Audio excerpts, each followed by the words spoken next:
Here are 16 ideas for tarot-related gifts that are not tarot decks. Wah!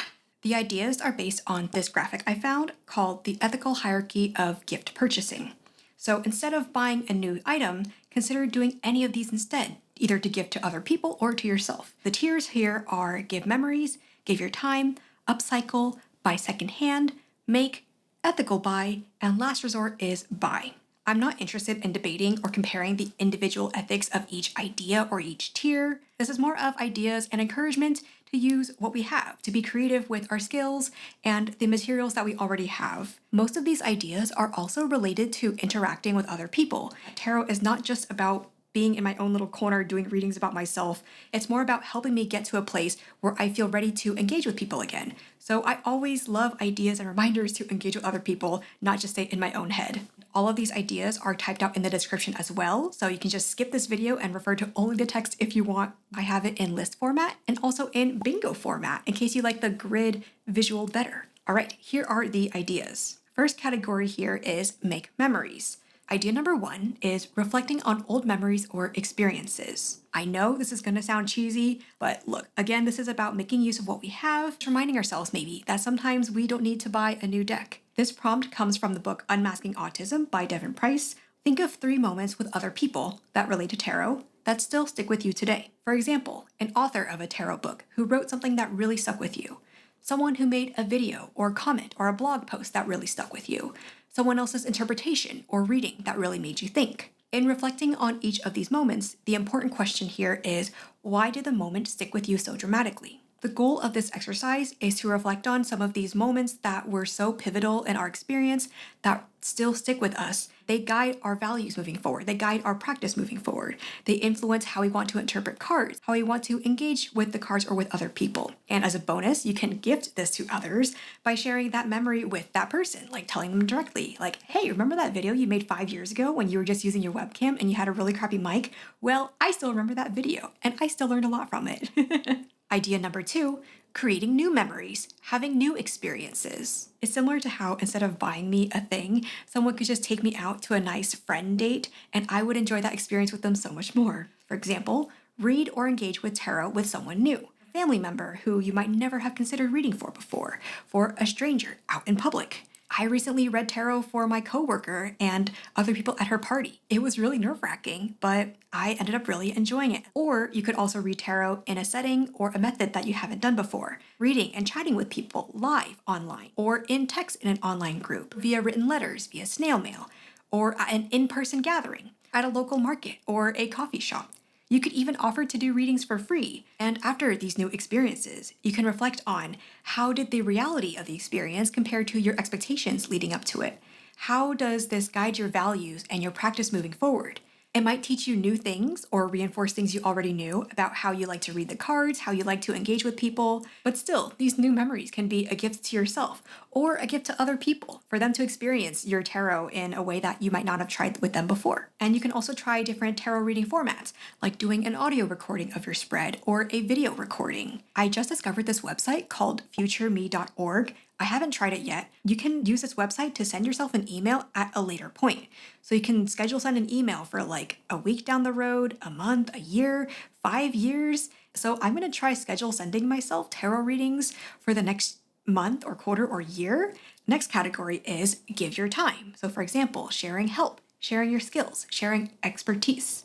Idea number 3, do a tarot group activity. Dedicating time to engaging with other people. In the Sass Witches Discord server, we've done a couple of different tarot group activities. One activity is round robin readings, where people sign up to just give readings to one another. So we have a list of everyone who signs up. Person number 1 will do a reading for the next person on the list. Then person number 2 reads for person number 3, etc., etc. And then the last person on the list will read for person number 1. People do these readings within 1 to 2 days, so it's not in real time. And it's pretty cool to read through the thread and see how people read differently and what decks they use and how they interpret their cards. Another activity I've done is weekly tarot prompts. I'll come up with a theme for the month. Every week, just come up with different prompts related to the theme. This past October, I came up with prompts related to questing. So I pulled cards from a game or quest related deck and just came up with prompts every week for people to participate and pull cards for. Previously, I did prompts related to Sailor Moon. Then before that, I did prompts related to multiverse and past lives and I guess alt universe kind of things like that. Other group activities could be doing a deck study in a group, even with just one other person. Doing this activity together, processing with each other, having that interconnectedness. You could also do tarot lessons or exercises with friends. So there are workbooks or guidebooks that have activities related to tarot.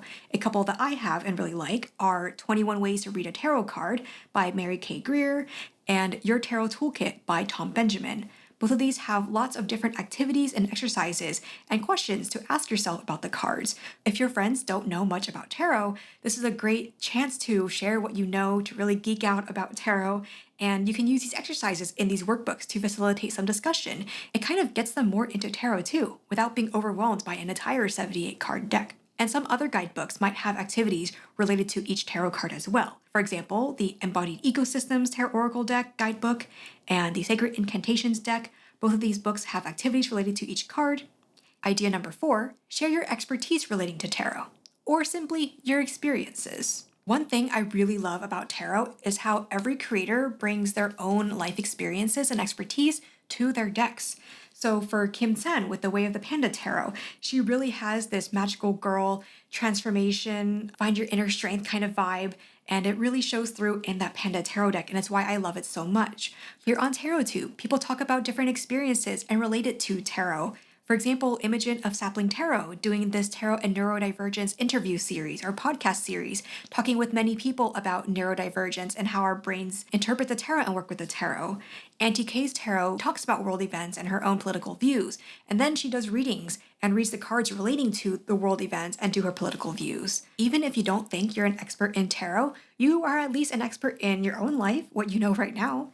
So you can share how you interpret certain cards and give examples of how they show up in your own life, what you like and don't like about certain cards or decks and why, how you best learned tarot, what you're learning now. All of these expertise, tips, helps, skills, your experiences, they're valuable to share, and they can be just as valuable as just getting a deck as well. So videos or blogs like this are an outlet. You can also share in personal conversations or just in your own journal if you don't want to engage with other people like that. Idea number 5 is to try something from someone else, a spread, a technique, something of their practice. It's like borrowing. Previously, the tarot group activity gift I mentioned was about the group part.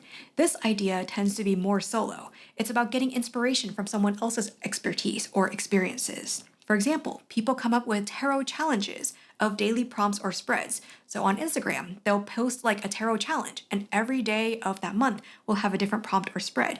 There are also groups like the Tarot Deep Dive group on Facebook, where people come up with different activities and post them in that group as well. And there's, of course, tons of tags and videos that people make, sharing different spreads, techniques, activities. And a bonus gift here is to share with that person that you tried their thing. Sometimes it feels like we're posting or talking or writing into the void and nobody really notices. So if someone's spread or someone's practice idea really inspired you, feel free to comment with them and let them know. Next category is upcycle. So repurposing, refashion, reusing. Idea number 6, modify a deck you already have. Some people might be afraid to change the deck permanently because you can't go back, but consider that you're customizing this thing that you already own and making it work for you better. Some examples of modifying a deck or deck modding could be coloring the edges. For example, with this deck, it actually just came with this regular white cardstock edges, so I colored them blue and I really like them a lot better. I just used Crayola washable markers.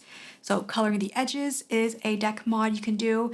Sanding off gilded edges is something people do because the gilded edges can't cut into their hands. Add keywords or phrases onto the deck.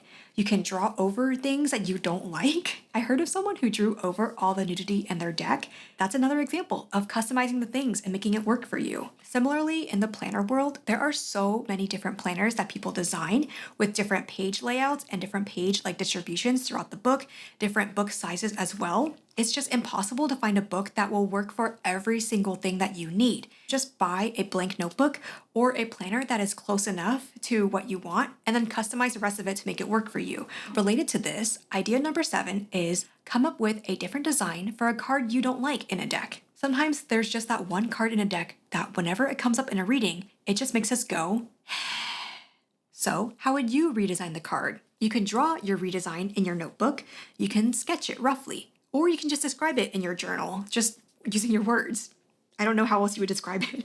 Next time the card you don't like comes up in a reading, now you can mentally substitute it with the design that you came up with. I'll share mine as an example. In the Gentle Tarot, the Five of Swords still perplexes me, even after reading the guidebook and reading other comments. It's the scene of carrying lightning bolts, which can represent swords or air, up a mountain, but it doesn't bring any interpretation or lessons to mind for me. So I looked at the cards before and after, the Four of Thunder and the Six of Thunder. 4 is resting on a rainbow, and the 6 is moving forward. I also looked at the Five of Pentacles. If the Five of Pentacles is imbalance of resources, the Five of Thunder could be imbalance of thoughts, ideas, truths. So I drew someone who is standing torn between these 4 or 5 different lightning bolts, one in each limb and one hitting their head or their heart or what have you. This Five of Swords represents being torn between these different thoughts, ideas, and truths. It doesn't always have to be advice to pick a lane, pick a truth.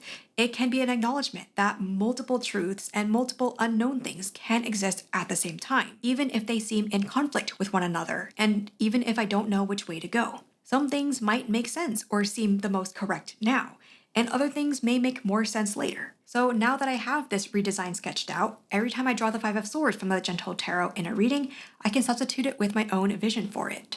Idea number 8 is to repurpose a deck. Find a different use for it. Maybe you designate a deck for only daily pulls or only one card pulls. No more trying to read multiple cards in a spread, you just use it for one card at a time. Or maybe you only do big spreads with a deck.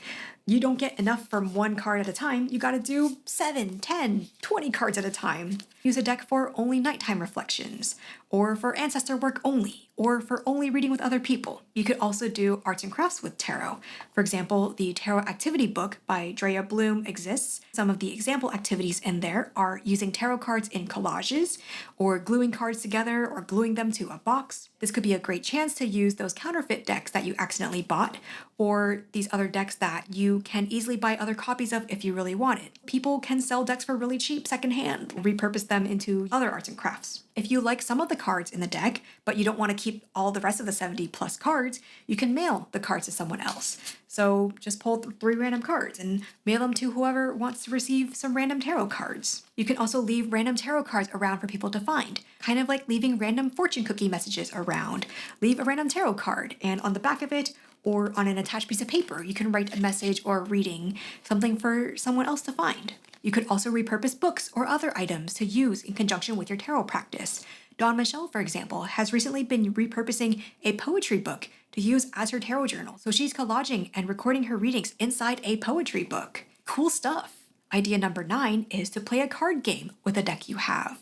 These cards can be so fun to play with, not only reading for existential answers about life. For example, actual card games, the same games you would play with a 52 card deck, you could use a tarot deck for that purpose. Quest games or storytelling games, similar with like D&D or playing Baldur's Gate, telling stories, pulling a card and chaining them together to create a story. You can do these activities by yourself or with other people as well. Some decks could really inspire you scenically with their scenes and their beautiful colors, and other decks might have really cool characters that inspire you to be or act or storytell a certain way. Next category, sharing secondhand. Idea number 10, rather than buying a new deck, give away a deck. Don't worry about making your money back, just give it away, or at least sell it for a lower or reduced cost. There are people who cannot access some decks as easily, especially for independently published decks. These decks are just out of their price range, or they live in countries outside the US where customs and shipping fees would be way too high. I'm very privileged in that I'm not living paycheck to paycheck,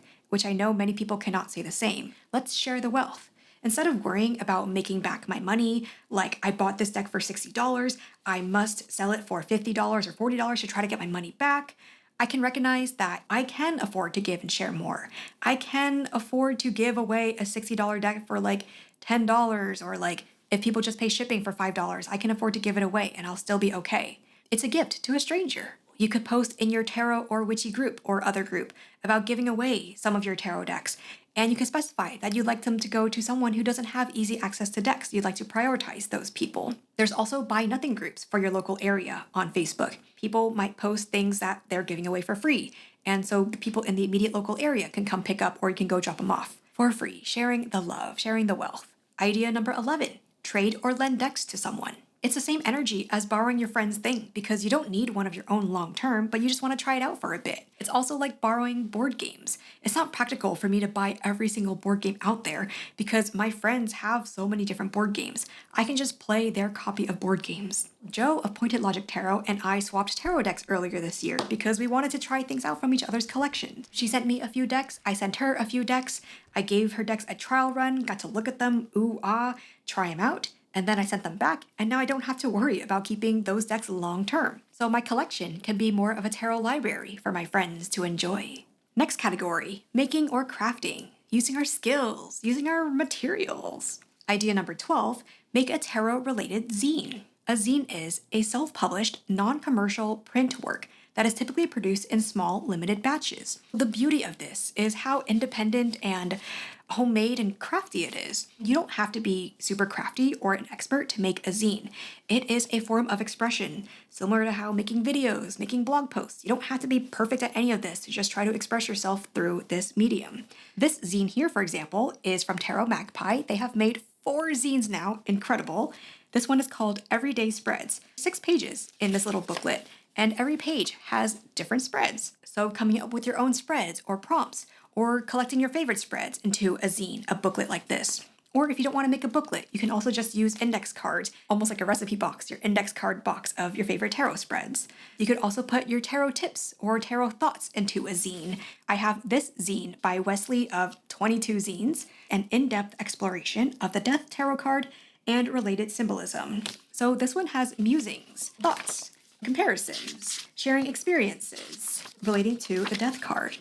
So again, tarot spreads, tarot tips, tarot thoughts, your favorite tarot decks, your favorite tarot cards, tarot experiences, anything and everything that you could think of. If you're hesitant to put stuff onto paper, I get it, me too, but zines are meant to be homemade and messy. They're not perfect.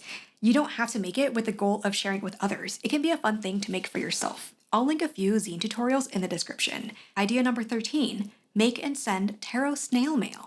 The joys of writing on paper, decorating it with cute stickers or markers or tape, or none of that because you want to be basic and simple, gluing whatever you want on, stamping it and sending it off to someone else. Paper is so fun. Analog stuff is so fun. Your tarot snail mail could be a tarot reading, but it could also be art. And again, it doesn't have to be super amazing expert art. I would be happy if my friend drew a stick figure version of a tarot card and sent it to me. Like, how fun. What a fun thing. It's kind of like being in 2nd grade again and just drawing and passing notes along in class. It's that same kind of energy. Like, draw your own version of a tarot card and send that to someone else. You could write about a question or a prompt or a personal diary entry in your tarot snail mail. You could write prompts for someone else. You could share your ponderings about a card or an aspect of tarot. Create is the keyword here, just doing whatever comes to mind, enjoying the slow, intentional process of making it and sending it off to someone else. If you're interested in sending or receiving tarot snail mail, comment below and maybe someone will take you up on that. Idea number 14, make your own set of cards. Okay, I know this sounds like a big project, but hear me out. You can start the project now and then have it indefinitely ongoing. It also does not have to be a whole 78 card deck. It can just be any set of cards to use, either for yourself or for someone else to use. I know some shops online do create blank card decks, but for materials at home, you can also use index cards, or you could repurpose a playing card deck. Yeah, a playing card deck only has 52 cards compared to Tarot 78, but that's why you could just do a set of cards instead of a full 78 card deck. You could put the tarot titles only, keywords relating to the tarot titles, set of cards that's only court cards, oracle style, where instead of a tarot structure, it's just a bunch of different words or concepts that you like. Make your own affirmation deck. There's a lot of affirmations that I just do not care for, so I can make my own affirmation deck with the affirmations that I do care for. Notable quotes or excerpts, similar to how people like collecting quotes and stuff into a commonplace book. Commonplace all of that into a blank card deck instead. Make your own little set of cards. Make the deck that you want to see in the world. The last category here is ethical buying. Idea 15 relates to buying where your values align. Reflect on what you consider ethical buying. Instead of only focusing on or sharing where I don't want to buy from, I want to pull the focus more to where do I want to buy from. And I know people are going to say there is no ethical consumption under capitalism, so I'll keep doing what I want without thinking about the impacts. To that I say, yes, searching for a perfectly ethical choice with absolutely no bad consequences whatsoever may not be realistic or attainable, but we can try. Try to make more ethical choices when we can. Try to slow down the rate of consuming. Try to buy from the bad shops as little as I can and direct my funds and energy towards shops and people and causes that do align with my values. For me, for example, I prioritize buying from shops and publishing houses that stock decks that feature queer people and people of the global majority and from different cultures, featuring people of different body sizes and different abilities, and also who work with these people to create these decks as well. So not just like a white person making decks about Kuan Yin or other Asian deities when you have not spent your life living in those cultures. It makes me feel like these shops and publishing houses, when they work with these diverse creators and have these different diverse decks, they care about all people, not just only people who are skinny, white, and conventionally attractive. And they also care about opportunities and exposure to people who tend to not be as mainstream. Like the fact that the first tarot deck I ever saw was a panda themed deck by an Asian creator, a Chinese creator. If I had learned about tarot growing up, I would never have seen an Asian created deck. I might have seen like the Chinese tarot and other tarot decks that feature kind of like oriental depictions of Asian people. So yeah, nowadays, shops and publishing houses that feature many diverse creators and diverse decks, that's where I want to prioritize sending my funds. I also prioritize buying from smaller tarot shops instead of Barnes & Noble or Amazon, these big box stores who could not care less if someone buys from them or not. And I'll link a few shops in the description. If you know of any great local tarot shops, whether online or in person, of course, feel free to share them in the description, in the comments as well. Hello. I also want to add, knowing where the company owners spend their money is also important to me. For example, with a franchise whose creator shall not be named, I have stopped engaging with her work, I have stopped following and caring about her work. I don't want to give her any money when she's going to use it to turn around and just blast trans women and blame trans women for all of society's problems, and just make life harder for trans women. She literally uses her money to spend towards laws and government and lobbying for trans women to be less safe in the world. And that fucking sucks. Another example, the owner of Watkins has investing ties to the IDF. And so buying from Watkins means that your money is funding the Israel war machine. Kellyanne Maddox is literally boycotting her own books, even though Watkins is the publisher of her books. So as much as I can help it, I want my money to go to people and companies and company owners, I guess, who will use the money to help better the world instead of using it for hateful purposes. Yeah, isn't that right, Sushi? Isn't that right? You want to go? And the last tarot gift idea here is to send a money tip, send a cash tip to another tarot community person, or at least a note of appreciation. Tarot community people can be tarot authors, tarot shop owners, tarot deck creators, content creators, your friend. If you're a tarot person, then your friend is a fellow tarot community person. I know we like to buy decks and books to support authors and deck creators, but also we can send them cash tips directly. And we don't have to have an extra physical item because I have so many already. If you really appreciate what someone else is doing and they've brought a lot of value to your life, taught you new things, they've helped you look at things differently, especially if they've helped you make some money too, consider sending them a tip. Of course, if you don't have the funds, there are free ways you can support as well, engaging with their content, commenting on their stuff, sharing their stuff. Some people think tipping culture, at least in the US, is overrated because restaurants should be paying their employees more. I wholly agree with that. But in the case of, tarot community people where people are creating content for fun, for free, and creating decks without making like a huge profit, sending them a tip would be a nice gesture, would be a wonderful gift for them. So those are 16 tarot gift ideas that are not tarot decks. I know sometimes people will set no-buy challenges for themselves to not buy tarot decks for a period of time, but calling it a challenge might be putting too much pressure on yourself. Like, if I buy one deck, then the whole thing is off, the whole thing has failed, I can never make it right, I have failed forever. Instead of making this a challenge for a set period of time, I want to encourage shifting our mindsets and our lifestyles. It's going to be a gradual shift, not overnight change of becoming more ethical in the ways that you want. Finding creative ways to solve problems, to use our skills and our brains before we lose them. synthesizing my information, my memories, into new things, creating new things, engaging with the decks that I already have in different ways. So that's my intention for this list. Again, I put all of this information and all these resources in the description for you to reference. If you've got other ideas for tarot gifts or other shout outs you want to share, please share them in the comments as well. That's all I got for today. And thanks for watching. Bye!